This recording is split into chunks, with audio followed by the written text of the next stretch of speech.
Good afternoon, students. Today we will see about a laser. So, laser basically a one kind of rays that is called as light amplification by the stimulated emission of radiation, or it is a compressed slice of a wavelength from electromagnetic radiations, which is used for the therapeutic purpose. There are a number of laser uses. So first we will see the history how the laser started in physiotherapy or in the for medical sciences. So first in Albert Einstein described the theory of the laser therapy. At the end of the 1960, the Hungarian scientist was reporting that the wound healing is possible because of a laser therapy. And after that, low level laser was approved by FDA in USA in 1960, and after that it was born and it widely practiced after 2002 in America after the research has proven that is a direct effect on the wound healing. And after that Europe have started the number of research on same and found great results. So if you see basically, so in therapeutic purpose we have divided the laser in four categories, that is class 1, class 2, class 3. In 3 they have a two types, 3A and 3B, and class 4. Now we will see what are the type 1, type 2, type 3 and class 4. So number 1, class 1 was incapable of producing damaging radiant levels, means that was used in the, it cannot damaging the radiation level. So it was most commonly a laser which is used in the printers and the DVD players. Number 2 is the low power lasers, which was length of 400 to 700 nanometer, was a wavelength and power was 1 microvolt. Then class 3 laser was a medium power lasers, need and certain amount of eye protection. In that we have a two types, that is 3A and 3B. So 3A is possible up to 5 microvolt and 3B from 5 microvolt to the 500 microvolts. And number 4 is a class 4 laser, that is high power lasers, which is a produces certain amount of hazards and it can up to go 4 watt rather than milliwatt. Okay, so it was about a journal laser classification, class 1, class 2, class 3 and class 4. Routinely we practice class 3 and class 4 for physiotherapy purpose.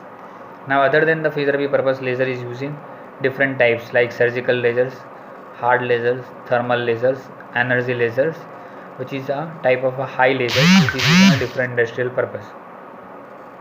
Same way for the low laser, which is used in the medical purpose like surgical conditions, soft laser, subthermal laser, therapeutic or cold laser.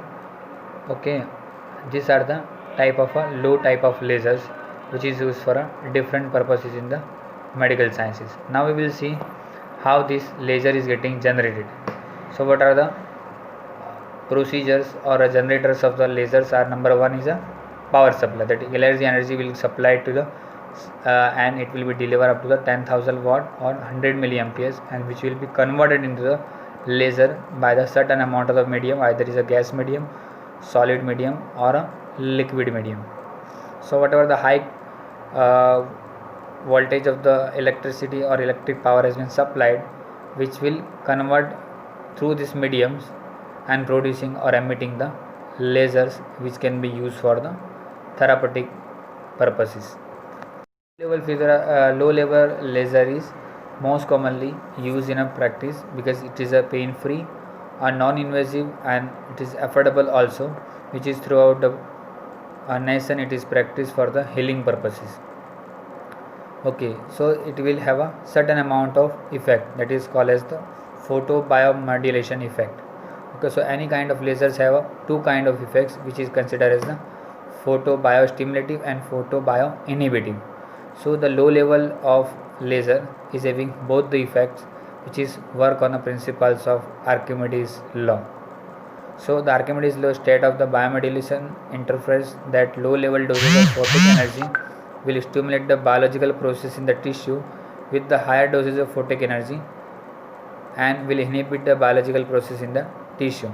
That is called as the photobiostimulation effect of laser in different amount of physical therapy practices.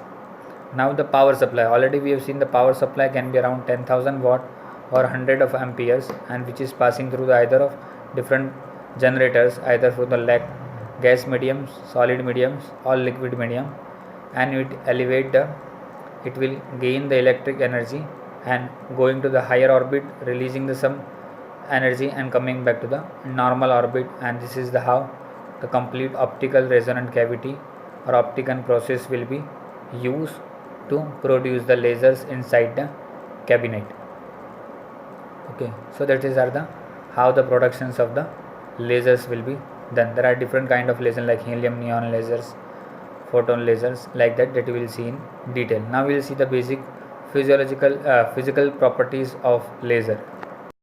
Irrespective of the laser, the properties are remain same. So there are three physical properties. Number one is a monochromaticity, number two is coherence, number three is collimation.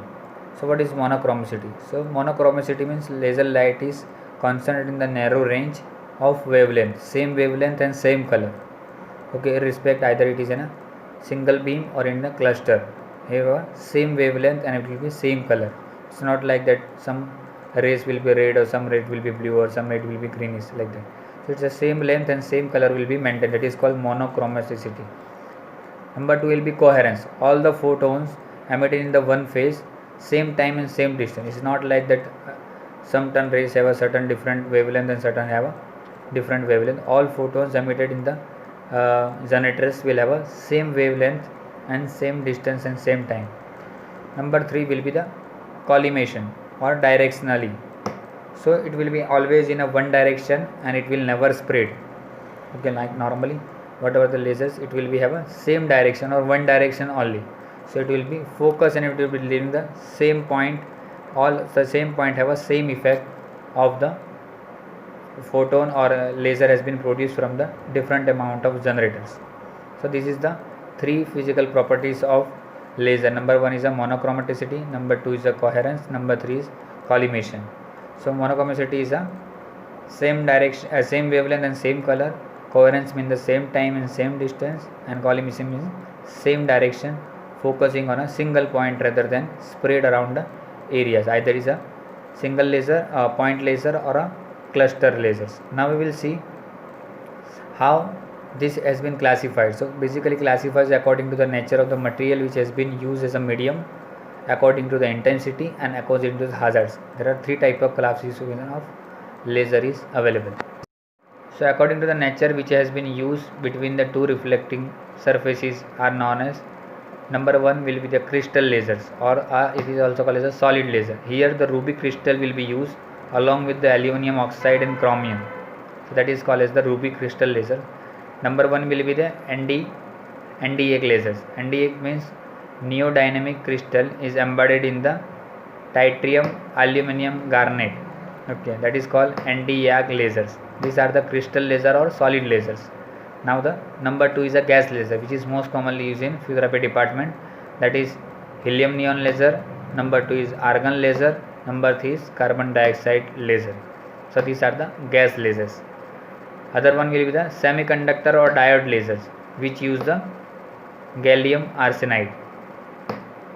Number 4 is liquid laser, that is oxazine laser and polyphenol laser.